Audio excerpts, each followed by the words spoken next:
ఆ స్టూడెంట్స్ ఈరోజు అనాలిసిస్లో మరొక ముఖ్యమైన టాపిక్ కోసం డిస్కస్ చేద్దాం. గతంలో లిమిట్ పాయింట్ ఆఫ్ సీక్వెన్స్ చెప్తున్నాను. ఓకే, ఇప్పుడు కన్వర్జెంట్ ఆఫ్ సీక్వెన్స్ చూద్దాం. ఇంచుమించు ఇవి దగ్గర రిలేషన్ ఉంటుంది కాబట్టి కన్వర్జెంట్ ఆఫ్ సీక్వెన్స్ కానీ మనం క్లియర్గా నేర్చుకుంటే మనకి అనాలిసిస్ సంబంధించి కొన్ని సిద్ధాంతాలు ప్రాబ్లమ్స్ అన్ని చేయడానికి మనకి చాలా ఉపయోగపడుతుంది. కన్వర్జెంట్ సీక్వెన్స్ కాన్సెప్ట్ ముందు మనం నేర్చుకోవాలి. ఓకే, ఒక చిన్న ఎగ్జాంపుల్ చెప్పి నేను నిర్వచనం వాళ్ళకి వెళ్తాను. నేను సీక్వెన్స్ ఎస్ అని తీసుకున్నాను. ఇక్కడ ఎస్ అనే సీక్వెన్స్ని ఎలాగా డిఫైన్ చేస్తున్నాను by Sn is equal to 1 by n such that n belongs to n అని ఎగ్జాంపుల్ తీసుకున్నాను. ఫస్ట్ ఎగ్జాంపుల్ చెప్పి మీకు నిర్వచనం చెప్తాను. ఓకే రైట్, ఇప్పుడు ఇక్కడ దీంతో రేంజ్ సెట్ తీసుకున్నాం అనుకోండి. రేంజ్ సెట్ తీసుకున్న ఎంత వస్తుంది మనకి? 1/2, 1/3 and so on, 1/10 and so on, 1/1000 100 and so on, 1/1000 and so on, 1/10,000 and so on, 1/1 lakh and so on ఇలా రాశాను. ఓకే రైట్, ఇప్పుడు ఏం చేద్దాం, దీన్ని జాగ్రత్తగా మన పాయింట్లు వారిగా తీసుకుంటే ఎలాగొస్తుంది దీనికి?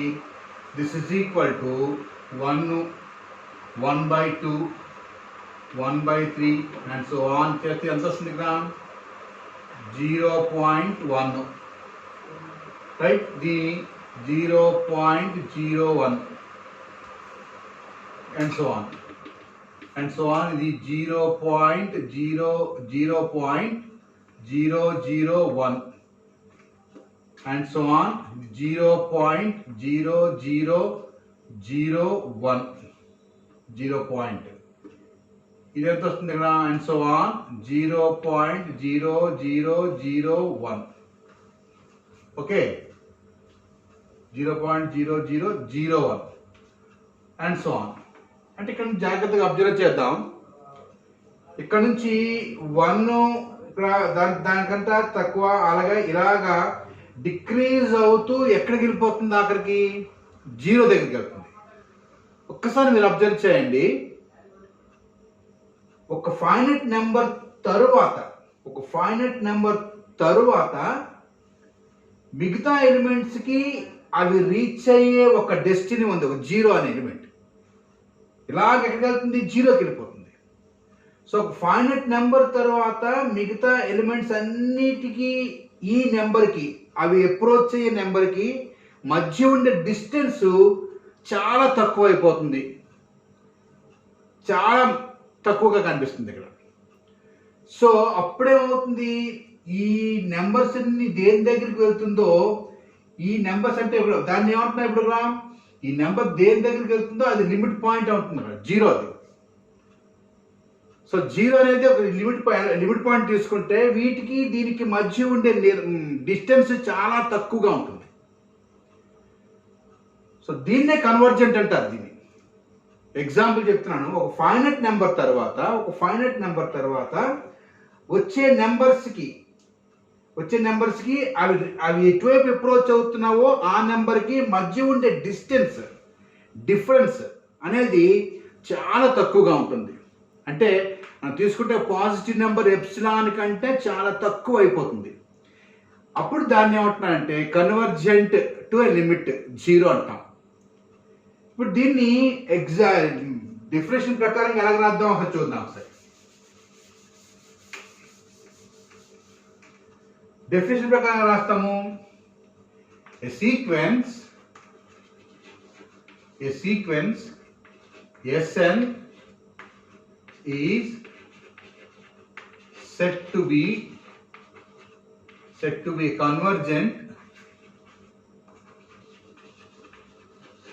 convergent to a limit L belongs to R if there exists a positive integer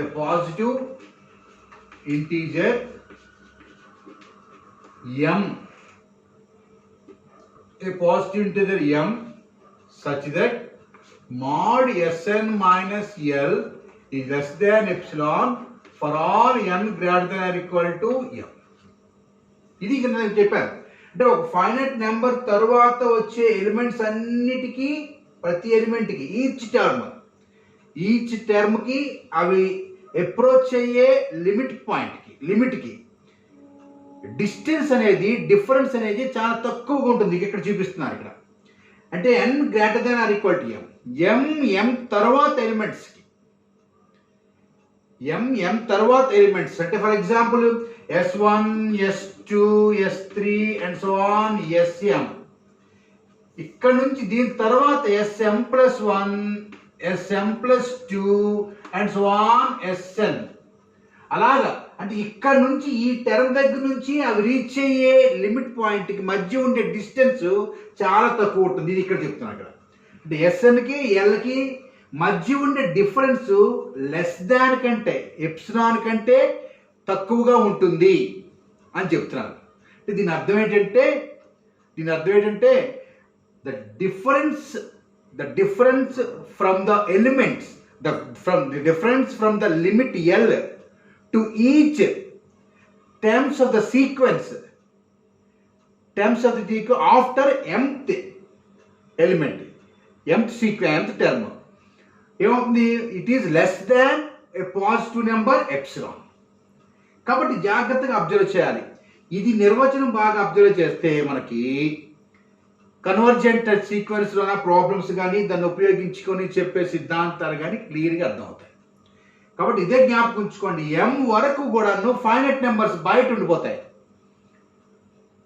finite numbers m తర్వాత ఎలిమెంట్స్ అన్నీ కూడాను ఆ సామీప్యంలోకి వెళ్ళిపోతాయి. చూడండి జాగ్రత్తగా. దీన్ని ఎలా రాసుకోవచ్చు? ఇప్పుడు మనం దీన్ని ఎలా రాయొచ్చు? ఇక్కడ ది సింప్లైజ్. దీన్ని ఎలా రాసుకోవచ్చు? Sn minus L less than epsilon mod తీసేస్తే minus of Sn minus L less than epsilon అని రాసుకోవచ్చు. ఇప్పుడు దీన్ని ఎలా రాసుకోవచ్చు? తీసుకోండి. సింప్లైజ్ Sn less than L plus epsilon రాసుకోవచ్చు. దీన్ని రాసుకోవచ్చు Sn minus L less greater than minus epsilon రాసుకోవచ్చు. ఇప్పుడు దీన్ని రాసుకోవచ్చు Sn greater than L minus epsilon కింద రాసుకుంటాం. సో ఇక్కడ రాసుకుంటే ఎలా వస్తుంది? ఇక్కడ ఇప్పుడు ఈ రెండింటిని, ఇది ఒకటి అనుకుందాం, ఇది రెండు. ఫ్రమ్ 1 and 2 ఏం తీసుకోవచ్చు? ఇక్కడ L minus epsilon is less than Sn is less than L plus epsilon for all n greater than or equal to m. దీన్నే రాసుకోవచ్చు. ఇది సింప్లైజ్ Sn belongs to L minus epsilon L plus epsilon. అంటే ఏమవుతుంది? L యొక్క సామీప్యంలో ఎస్ఎన్కి చెందిన పదాలు అనంతంగా ఉంటాయి. అవేవి m తర్వాత ఎలిమెంట్స్ ఆ m-1 వరకు అంటే s1 s2 and so on m-1 ఇవన్నీ ఫైనైట్ నెంబర్స్ అన్నీ అవుటర్కి ఉంటాయి, బయటకు ఉంటాయి, ఈ సామీప్యానికి బయటగా. ఇక్కడ నుంచి ఎలిమెంట్స్ అన్నీ కూడాను దీని మధ్య ఉంటుంది. కాబట్టి అప్పుడు Sn అనే సీక్వెన్స్ ఎల్కి కన్వర్జెంట్ అవుతుందని చెప్తాము. ఓకే, ఇది మనకి జాగ్రత్తగా అబ్జర్వ్ చేయాలి. దీని మధ్య L minus epsilon L plus epsilon మధ్య ఇన్ఫైనైట్ నెంబర్స్ మనకు ఉంటాయి. దీన్ని ఒక రియల్ లైన్ కింద చూస్తే ఎలాగొస్తుంది మనకి? ఓకే, జాగ్రత్త.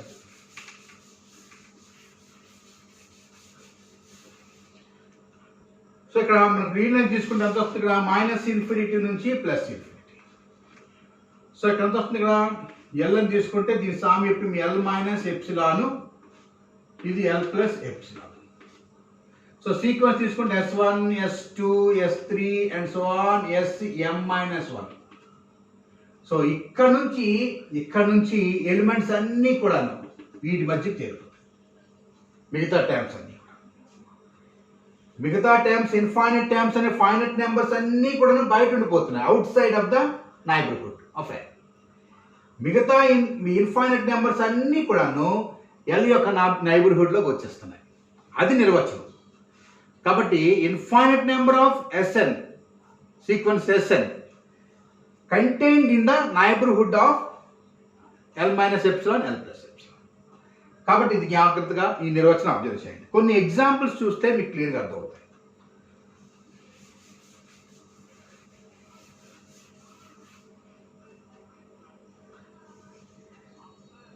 ఇప్పుడు మనకి ఈ నిర్వచనం జాగ్రత్తగా అబ్జర్వ్ చేద్దాం. S N minus L S N, right.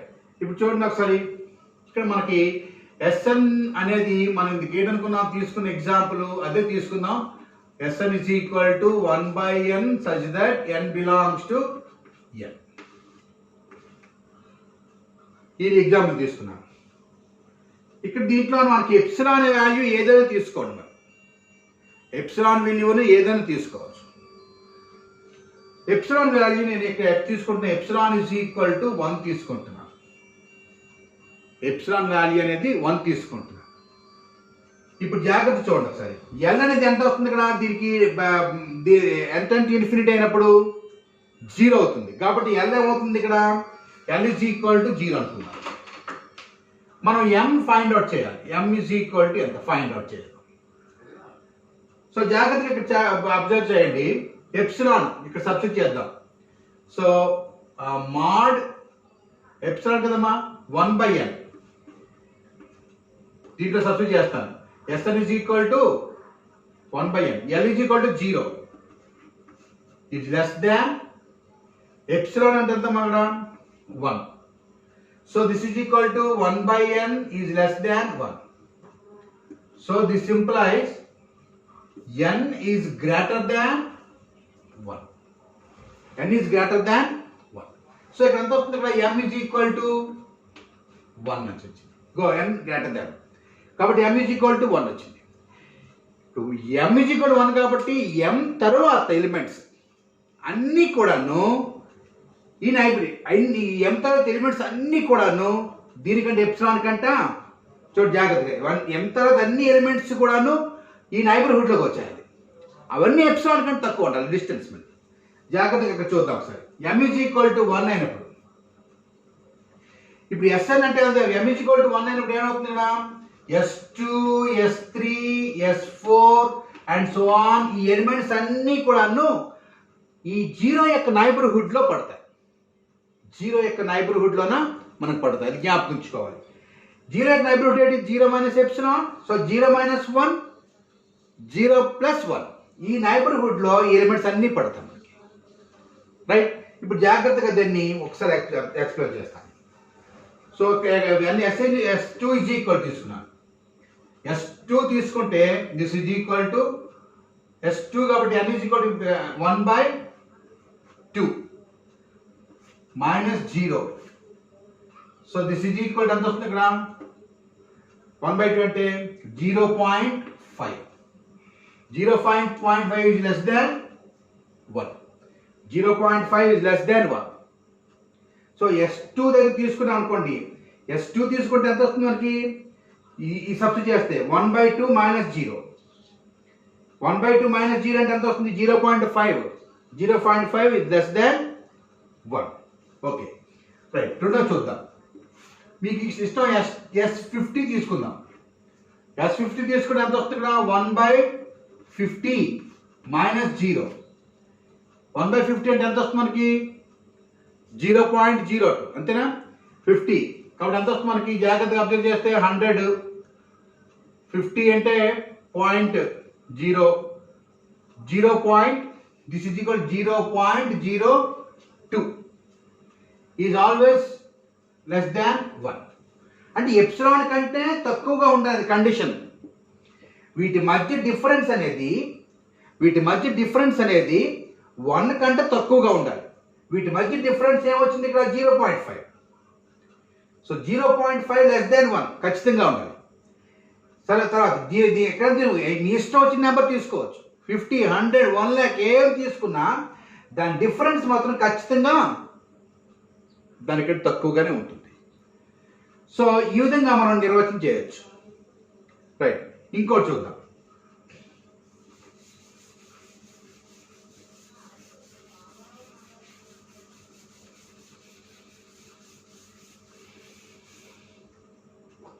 ఇప్పుడు n is equal to epsilon is equal to 0.1 తీసుకున్నాం అనుకోండి.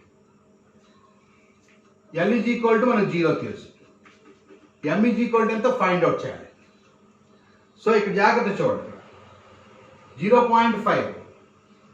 ఇప్పుడు M ఈజ్ ఈక్వల్ 5 అయితే ఎంత వస్తుంది ఇక్కడ? Sn is equal to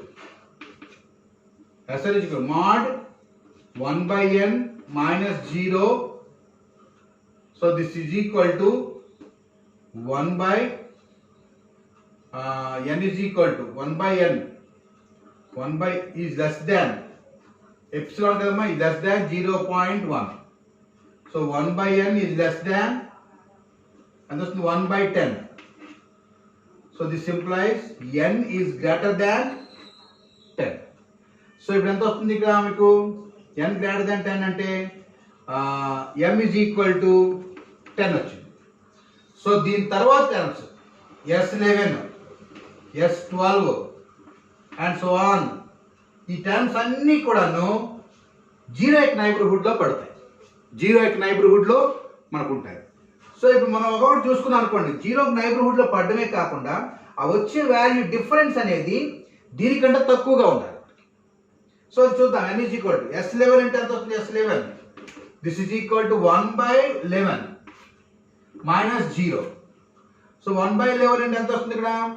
0.09. 0.09 is always less than 0.1. S100 తీసుకోండి. S100 తీసుకుంటే ఎంత వస్తుంది మనకి? S100 తీసుకుంటే 100. S/1/100. సో ఎంత వస్తుంది మనకి ఇక్కడ? -0. దిస్ ఈజ్ ఈక్వల్ ఎంత వస్తుంది మనకి? 100 అంటే 0.001.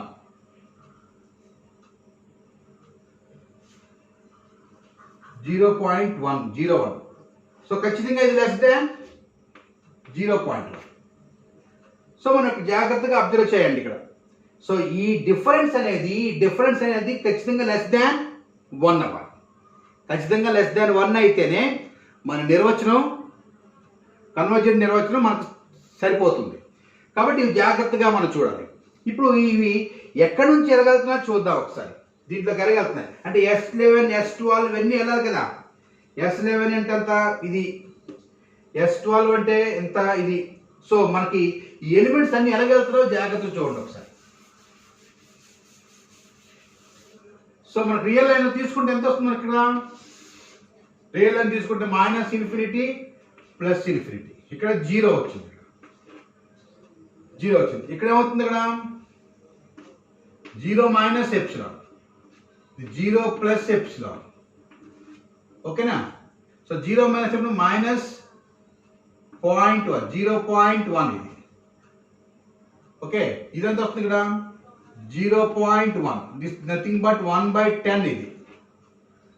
సో బయట అంటే ఏముంటున్నాయి? ఇక్కడ 1 ఉంటుంది, 1/2 ఉంటుంది, 1/3 ఉంటుంది, 1/4 ఉంటుంది, 1/5 ఉంటుంది అండ్ సో ఆన్. ఇది ఏమవుతుంది? 1/10 ఇది. సో దీని తర్వాత టర్మ్స్ అన్నీ కూడా మధ్యకి వచ్చేస్తాయి.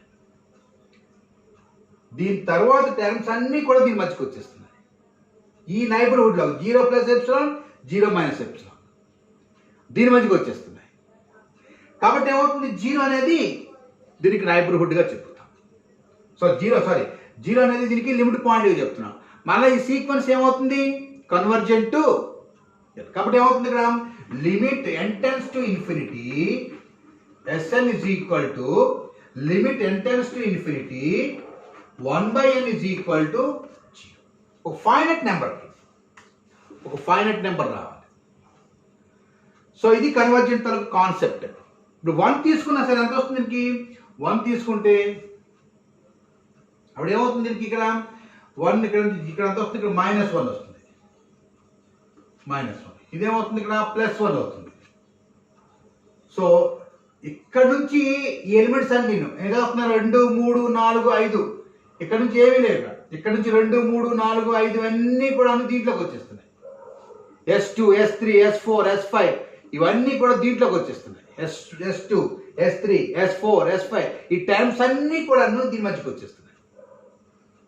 ఓకేనా, ఈ టర్మ్స్ అన్ని దీని మధ్యకి వచ్చేస్తున్నాయి. అంటే 1కి -1కి మధ్య వస్తున్నాయి. ఇప్పుడు మనం ఏం చెప్పుకోవచ్చు, ఎప్సిలాన్ కానీ పెద్దదైంది అనుకోండి, ఎప్సిలాన్ వాల్యూ పెద్దదైంది అనుకోండి, అప్పుడు ఈ ఫైనైట్ నెంబర్ వాల్యూ ఎంత అవుతుంది, తక్కువ అయిపోతుంది. m వాల్యూ తక్కువగా ఉంటుంది. ఎప్సిలాన్ పెద్దదైతే ఈ m వాల్యూ అనేది తక్కువ అయిపోతుంది. m ఫైనైట్ నెంబర్స్ తక్కువ అవుతున్నాయి. ఎప్సిలాన్ పెద్దదైంది అనుకోండి, సో ఇక్కడ ఇవేమో అక్కడ 1 అయినప్పుడు, సో 0.1 అయిన అనుకోండి, 1/2 1/3 1/4 1/5 1/6 ఇవన్నీ నెంబర్ ఆఫ్ ఎలిమెంట్స్ ఎక్కువ ఉంటాయి. కాబట్టి ఇక్కడ ఏమవుతుంది, ఎప్సిలాన్ తక్కువ అయింది అనుకోండి, ఇక్కడ నెంబర్ m వాల్యూ పెద్ద అవుతుంది. సో ఇక్కడ దీన్ని బట్టి ఏం చెప్పుకోవచ్చు, m is depends on epsilon. m is depends on epsilon. So ఈ విధంగా మనం కన్వర్జెంట్ సీక్వెన్స్ని మనం చూడొచ్చు. సో దీని మీద ఆధారపడి చాలా సిద్ధాంతాలు ఉన్నాయి. నెక్స్ట్ ఏమిటవుతుంది, డిక్రీజింగ్ ఇంక్రీజింగ్ చెప్తాం మనం. డిక్రీజింగ్ ఇంక్రీజింగ్ చెప్పేసి మోనోటోనిక్ అవుతూ కన్వర్జెంట్ అయింది అనుకోండి, మోనోటోనిక్ అవుతూ బౌండెడ్ అయింది అనుకోండి, అది కన్వర్జెంట్గా చెప్తాం. సో ఇది కన్వర్జెంట్ సీక్వెన్స్. కాబట్టి convergent definition, limit point of sequence definition, limit point taluka definition same. Limit of sequence, convergent sequence, ఈ రెండు కూడాను ఒకే విధంగా మనకు నిర్వచనాలుగా మనకు కనిపిస్తాయి. సో దేర్ ఫార్ ఈ కన్వర్జెంట్ సీక్వెన్స్ని జాగ్రత్తగా అబ్జర్వ్ చేయాలని కోరుతున్నాను. Okay, thank you.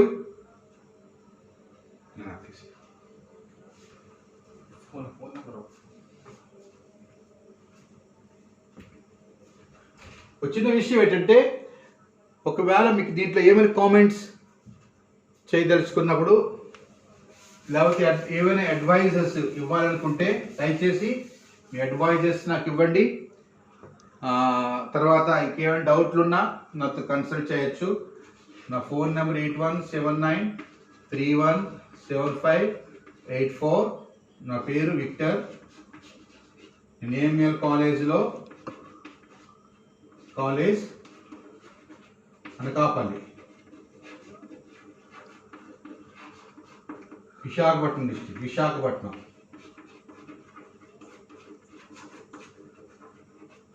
డిస్ట్రిక్ట్లో పనిచేస్తున్నాను. లెక్చరర్ అసోసియేట్ ప్రొఫెసర్ కింద పనిచేస్తున్నాను. కాబట్టి ఇంకేమైనా సజెషన్స్ కానీ, కాంప్లైంట్స్ కానీ, ఏమైనా డౌట్స్ కానీ మీరు ఎవరు అడిగితే మీరు నాతో కన్సల్ట్ చేయాలనుకుంటే నా మొబైల్ నెంబర్ ఇది. Okay, thank you.